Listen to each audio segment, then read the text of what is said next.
Hierdie is Goeiemôre, Good Morning, ek is Arnold Gertz. Vandag gesels ek met een van Suid-Afrika se mees ikoniese die beste fotojoernaliste van alle tye. Sy loopbaan strek oor meer as 60 jaar en hy het alles vasgevang, van Olimpiese spelers en rugby wêreldbekers tot historiese oomblikke, soos die inhuldiging van Nelson Mandela. Wessel Oosthuizen, altyd 'n groot voorreg om met jou te praat.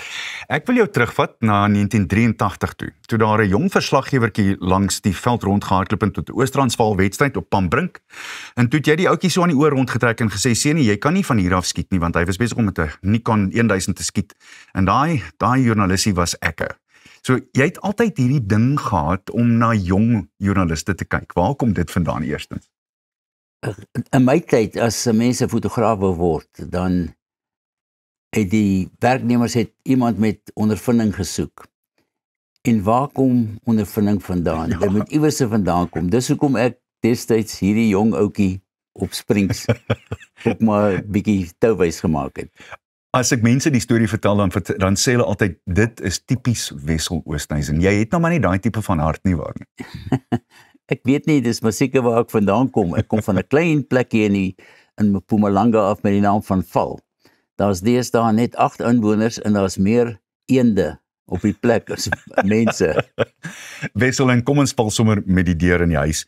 Hierdie foto is seker jou mees ikoniese een. Dis natuurlik die een van Frick de Pre, wat 'n ongelooflike duikslag uitvoer, en dit het tot 'n sekere mate toe jou loopbaan gedefinieer, nie waar nie? Ek glo nie. Nee. Ek dink nie ons het destyds besef wat die foto is nie. Eers toe dit 'n Nieu-Seelandse koerant vra my toe om die foto te gebruik, en ek sê dit vir hulle, en die hoofopskrif kom uit bandfoto, en daar's 'n hele storie om te sê dat Dr. Craven die foto verban het, wat nie so is nie. En toe ek nou vir die ou skryf en vir hom vra, maar waar kom jy daaraan? Toe gee hy vir my die ding wat ek altyd sou onthou. Hy sê toe vir my, never let the facts interfere with a good story. Typies, né? Maar dis nie my enigste goeie rugbyfoto nie. Natuurlik nie. Ek het 'n foto geneem op by die Rust van 'n polisieman wat hakker gespeel het vir die Rust span. Sy naam was Elroy Bumper Gous. Bumper. En ek en my gesin was daar, en ons was op pad Kango grotte toe ek die rugbywedstryd sien, toe sê ek gaan net vinnig 'n paar foto's neem.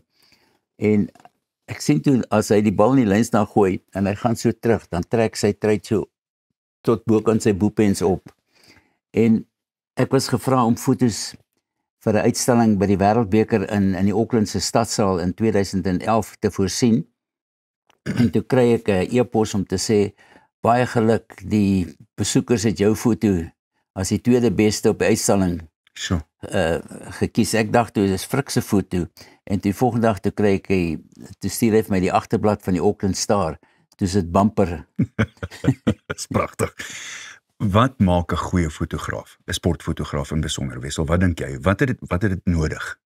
Vir my was die beste sportfotograaf, en inteendeel die beste algemene persfotograaf ooit, Jan Hamman, wat by Beeld gewerk het. Onthou vir Jan.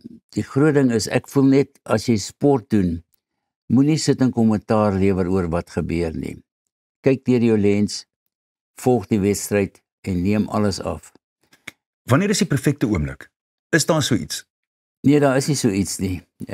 Ek het hoeveel drieë gedruk, dan gaan ek hy donker kamer toe, dan weet ek, hier het hy nou pragtig deur die lug geduik, dan kom ek by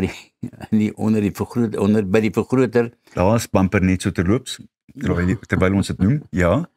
Dan, daardie foto toevallig is deur Jan Hamman geneem, want ek en hy het, die Engelse woord is 'n roving bib, gedeel. Ek het die eerste helfte gedoen, en hy het die tweede helfte gedoen, van die Wêreldbeker. Ja. En ons was baie goeie vriende ook gewees. Ekskuus, ek het jou onderbreek. Jy was besig om te sê, gaan jy 'n donker kamer toe en dan? Dan lê die ou wat jy gedink het jy deur die lug duik, dan lê op die grond. So, nee, mens kyk maar eers, jy moet ook nooit praat nie voordat jy voor jou rekenaar deesdae sit en kyk wat het jy gekry nie. Dit het natuurlik ongelooflik baie verander van dat jy 60 jaar terug begin het tot nou toe. Hoe het jy aangepas vir 'n man van jou jare, met groot respek, in die digitale era? Baie lekker. Dit was nie nou nodig gewees om ons het destyds jy film gelaai. Ja. Dan laai jy en dan moet jy jou kamera sit. Ek was een keer by 'n rugbywedstryd toe ek sien, maar ek dink ek het nou al 60 foto's geneem op hierdie, wat net veronderstel om 36 te wees, dan kom jy agter, jy het nie film in jou kamera nie. Nou is dit so maklik. Jy druk die knoppie, maar jy sit soms langs mense, veral by die Olimpiese spele, dan hoor jy net, dan klink dit soos 'n video. Ja. En, maar dan moet jy mos iets kry. Maar die groot ding is, 'n mens sit na die tyd vir ure en ure, want jy moet deur elke beligting gaan om te kyk, wat is dit? En dan moet jy ook dink, wat is die nuus gedeelte van dit? Ek sien nou iemand het hierdie Eben Etzebeth, 'n fotograaf het 'n foto van hom met sy vinger in die ou se oog. En dis die nuus. Ja, inderdaad so. En jy kom by die kantoor en die sportdirekteur sê, waar's daai foto? Ek het hom nie, meneer. En toe ons net begin kleur verdruk, dan kom jy by die kantoor, dan sê die redakteur vir jou, ek soek daai foto in kleur vir die voorblad, maar dan het jy hom net in swart en wit, want jy moes 2 kameras gebruik, swart en wit en kleur. Ai, die ou tye.